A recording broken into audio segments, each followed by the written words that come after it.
Un tagad mēs, Anton, dosimies ekspedīcijā. Anton, kā tu jūties?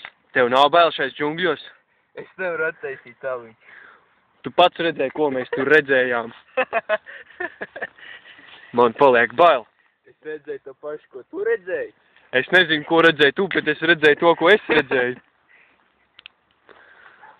Nu tad ejam skatīties uz to, ko mēs abi redzējām, un es redzēju, un tu redzēji. Nu, davai. Sameklēsim to briesmoni.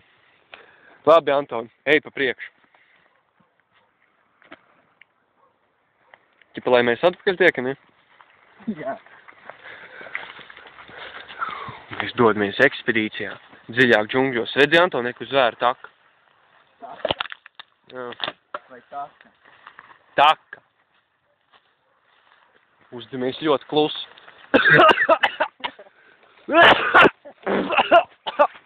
Anton, klusāk, ej. Bļā, man cepurīt. Manu Gustavo cepurīt. Gustavo, es tev mīlu. Anton, neej tik tālu no manis. Mēs nezinām, vai mēs šeit esam vieni, vai vēl ar kādu. Redzi, re, kur bijis lācis ir. Taču tos koku krūmus nogāzes lācis. Man liekas, Anton, viņš te patās. Dzirdēji rūkuņu? Nav labi, nav labi. Te kaut kas nav labi, Anton, šeit.